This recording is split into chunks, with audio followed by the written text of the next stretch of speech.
అందరికి దండాలు. టీ10 ఎగ్దమ్ ముచ్చట్లకు స్వాగతం. చలో రాజాకొచ్చిందంటే ముచ్చట మును పెట్టి చెప్తది.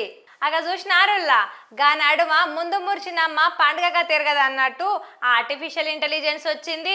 ఇక ఒక కంప్యూటర్ బొమ్మ వచ్చి మాట్లాడుతుంది, మనకు పనులన్నీ అల్కగా అయిపోతాయి అని మురిసిపోయిర్రు కొంతమంది.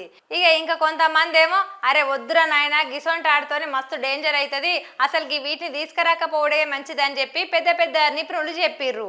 డీప్ ఫేక్లతోని గీ నడుమ నకిలీ వీడియోలు ఆడియోలు తయారు చేసుడు ఎక్కువైంది.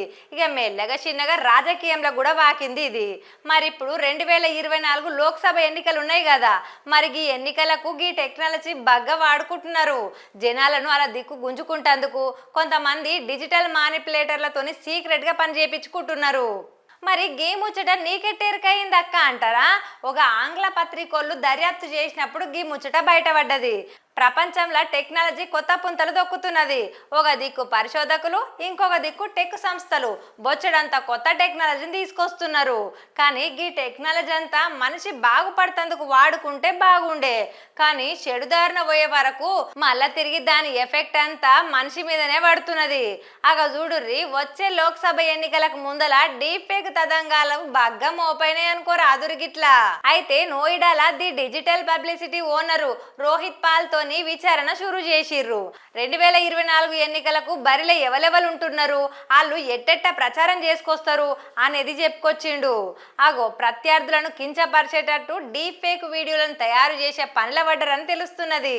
అగ చూడరాదుర్రి, మేము ఆన్లైన్ సినిమాలను మాకు అక్కరకొచ్చేటట్టు తయారు చేసుకుంటాము, యానిమేటెడ్ వీడియోలను కూడా తయారు చేస్తాము, అవతల పార్టీల అభ్యర్థుల తప్పులను చూపెట్టి వాళ్ళను మూర్ఖుల లెక్క చూపెడతాము అని ఆయన చెప్పిండు.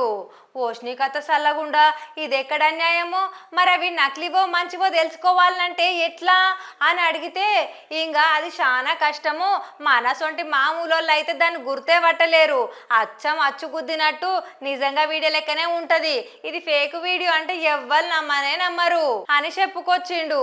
అయితే మరి గిట్లా తయారు చేసేందుకు ఎన్ని దినాలు పడుతుందో అంటే మొత్తం పనంతా ఏఐఏ చేసుకుంటది, కాబట్టికే మనము దాన్ని ఏ తీరున తయారు చేయాలనో ఆదేశాలు ఇస్తే సరే మొత్తం దాని ఇకమతుతోనే అదే చేసుకుంటది. ఇంకేముంది, గిట్ల ఫేక్ ఆడియోలు వీడియోలు తయారు చేయించుకునేటోళ్ళు నెలకు 5 లక్షల రూపాయలు చొప్పున కడతారట. చూసిర్రా, ఎన్నికలకు అభ్యర్థి ప్రత్యర్థుల ప్రతిష్టలను దెబ్బతీస్తందుకు డీప్ ఫేక్ టెక్నాలజీని బాగా వాడుతున్నారు గిట్లా. మరి ముందుగా గివి సోషల్ మీడియాలో ఇడుస్తారు, అటెన్క డీప్ ఫేక్లు కాల్ రికార్డింగ్లను ఎప్పుడు ఇడవాలనేది వాళ్ళే చెప్తారు మాకు అని చెప్పిండు. ఒకవేళ మరి గిట్లా ఎవరు అప్లోడ్ చేస్తున్నారని పట్టేస్తే వాళ్ళు మన దేశంలో ఉండి కూడా ఎన్నో అమెరికాలో ఉన్నట్టుగా ఐపీ అడ్రస్ ను చేంజ్ చేసుకుంటారట. మరిగా ఈ ఎన్నికలకు ముందల ఏ పార్టీ నాయకుని మాటతోని రికార్డింగ్ కావాలన్నా ఆ పార్టీ నాయకుని మాట ముఖం కూడా తయారు చేసి చూపెడుతుంది. గిట్లా టెక్నాలజీతోని ఎన్నికల ప్రసంగాలను తారుమారు చేస్తారని రోహిత్ చెప్పుకొచ్చిండు. పొలిటికల్ డీప్ ఫేక్లకు మస్తు డిమాండ్ ఉన్నది. విపక్ష పొల్లు వాళ్ళకు అనువైనట్టు వేరేటోళ్ళని బదనాం చేసేందుకు, రాజకీయంలో జనాలను వాళ్ళ దిక్కు దిప్పుకునేటందుకు, ఓట్ల ఎత్తుగడలు సాగిస్తందుకు ఈ టెక్నాలజీని వాడుతున్నారు. ఓష్ని గీసొంటి మాయాజాలాన్ని పుట్టించే విద్య కొరకు కొన్ని సంస్థలే పని చేస్తున్నాయి అంటే చూడురు కథ ఎట్టున్నదో. అవు గాని ప్రజలను అలా దిక్కు గుంజుకొని ఓట్లు వేయించుకుంటేందుకు గీసొంటి తలకు మాసిన పని ఏంది? అవతలని ఆగం పట్టియాలనా?